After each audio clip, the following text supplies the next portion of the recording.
What do you think of when you hear the name Alaska? Go on, I'll give you a few seconds.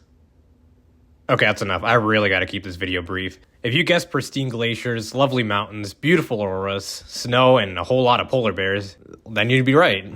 Alaska is America's least traveled state, likely due to it being so detached from the rest of the country and for its famously cold winters. In comparison, America's other detached state, Hawaii, gets an estimated 27 to 33% more tourists every year, which is understandable considering the state's perfect weather and stunning beaches, but it goes to show you that not a lot of travelers like to take risks. In fact, from the small handful of people who visit Alaska, most of them travel in the summer on cruises, which, don't get me wrong, it has its perks, but in my opinion, the more interesting and outlandish activities are located further inland. That's why today, I'll be showing you how you can prepare and enjoy a trip to Alaska's interior city of Fairbanks. So sit back and let's jump right in.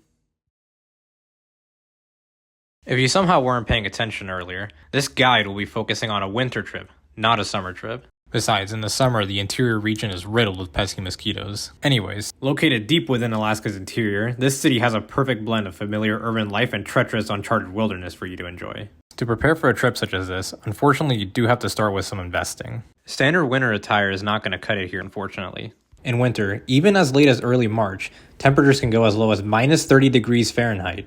And that's being generous since it can go well below that too. So please, make your desired winter attire your number one priority because the last thing you want is to end up with hypothermia and some missing fingers. To name a few essentials, find a thick winter jacket, snow pants, thermal wool socks, and quality winter boots from trusted retailers such as the North Face or Dick's Sporting Goods. You'll also need clothing such as E-tip gloves, beanies, and scarves to protect parts of your body from frostbite. This on top of various layers will keep you insulated and prepare to conquer the snowiest of snowy conditions. This might sound daunting at first because you'll be spending close to $1,000 just on this new gear alone, but at least you won't have to buy this stuff again anytime soon. Perfect for a future trip or if you have to abandon your car again here in the South. Once you have your essentials and you've given the subarctic climate the finger, it's time to look at what downtown Fairbanks has to offer. In the city, you're greeted with a handful of landmarks such as Pioneer Park, the Fountainhead Antique Auto Museum, and the World Ice Art Championship, the latter of which has some beautiful and extravagant ice sculptures, many of which can be interacted with.